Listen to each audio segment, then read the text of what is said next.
Hi everyone, स्वागत है आपका अपने चैनल सरकारी नौकरी में। 69,000 शिक्षक भर्ती में दिव्यांग अभ्यर्थियों ने अपनी मांगों के समर्थन में किया अर्धनग्न प्रदर्शन। बुधवार की बात करें तो 17वां दिन था। बेसिक शिक्षा परिषद कार्यालय के बाहर लगातार ये धरना प्रदर्शन कर रहे हैं।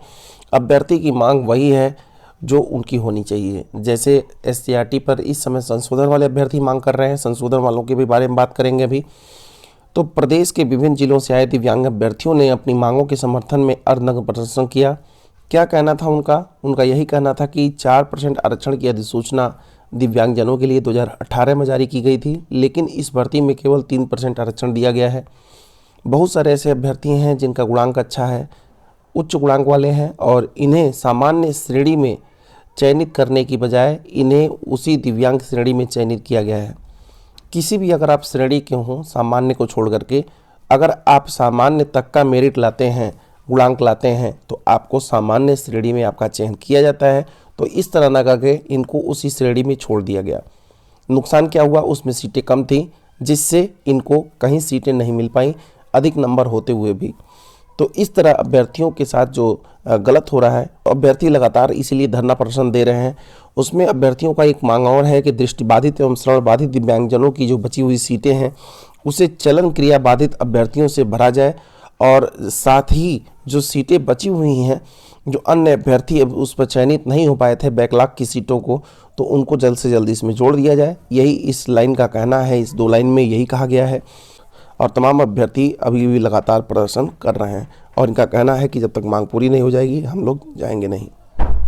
यूपी टेट 2020 समय सारणी संशोधित करने का प्रस्ताव भेज दिया गया है।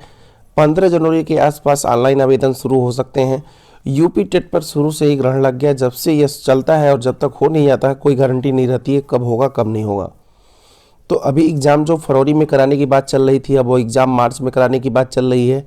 मार्च में जो हो जाए तो भी बड़ी बात है, क्योंकि नोटिफिकेशन जब जारी नहीं होगा और उससे उनको 2 से 3 महीने टाइम देना है, तो किस तरह ये टाइम देंगे। और ये वैकेंसी जो आगे आने वाली सुपर टेट की वैकेंसी है, इसी एग्ज़ाम के बाद होनी है। तो मार्च के बाद अगर ये वैकेंसी आएगी अप्रैल में, तो मई जून जुलाई के बाद अगर एग्ज़ाम होगा, तो फिर 1 साल वैसे ही बीत जाएगा, किसी तरह का कोई रिजल्ट भी नहीं आ पाएगा और यह सत्र बेकार हो जाएगा। जिसको सरकार चाहती है कि 6 महीने में ला करके और इनको नियुक्ति पत्र दे करके जुलाई से इनसे सेशन शुरू करा दिया जाए। फिलहाल ऐसा हो पाना बिल्कुल ही मुश्किल लग रहा है। ये फिरोजाबाद का डेटा है उन अभ्यर्थियों के लिए जो अभ्यर्थी 3rd काउंसलिंग की प्रतीक्षा कर रहे हैं, 4th काउंसलिंग की प्रतीक्षा कर रहे हैं। तो 4th वाले तो 22,000 सीटों को जोड़ने की पहले मांग करें, वह होगा तभी कुछ संभव है। फिलहाल 3rd काउंसलिंग के लिए सीटें लगातार जहाँ जहाँ रिक्त हैं उसको देखी जा रही हैं। 3rd काउंसलिंग कब होगा, तो जनवरी में होगा। जनवरी में कब होगा, तो उसके पहले हम बता दें आपको 36,590 का विद्यालय आवंटन नहीं हुआ है। क्यों नहीं हुआ है, इसका कारण भी आगे बता देते हैं। तो ये वो सीटें हैं जिसमें सीटों की संख्या आप देख सकते हैं यहाँ पे। तो ये सीट है, तो ये सीटों की संख्या घट बढ़ भी सकती है। अभी यह उस समय का मंगाया गया डेटा है, कुछ दिन पहले का। तो अभी लगातार ये सीटों का जो क्रम है ये ऊपर नीचे हो सकता है। यहाँ आपको मैं वह डेटा दिखाने जा रहा हूँ जो अभ्यर्थी लगातार संशोधन की मांग कर रहे हैं।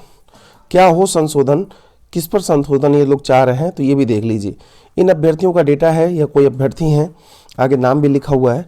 तो इसमें उन्होंने 64.45 इनका गुणांक था, जबकि यह गुणांक जो आप देखेंगे यहाँ पे कॉलम में, तो पूर्ण अंक के आधार पर यह गुणांक था।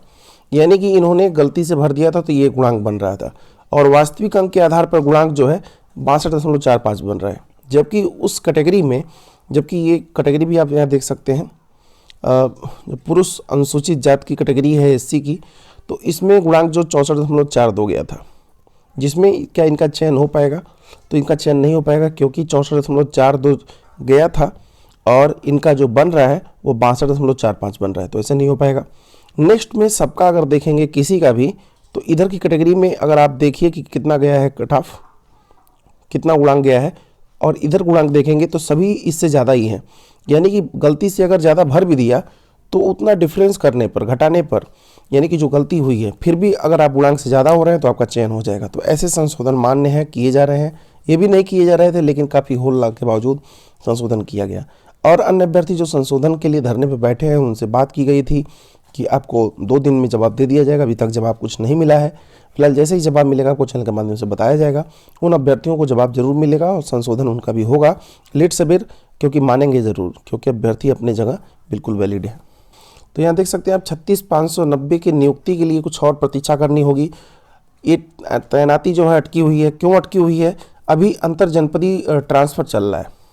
एक विद्यालय से दूसरे विद्यालय पर जो टीचर कहीं दूर हैं और अपने डिस्ट्रिक्ट में आना चाहते हैं, उनके लिए ट्रांसफ़र चल रहा है। और जैसे ट्रांसफ़र क्लियर हो जाता है वैसे ही 36,590 का विद्यालय आवंटन हो जाएगा, यानी कि जनवरी में सब कुछ हो जाना है।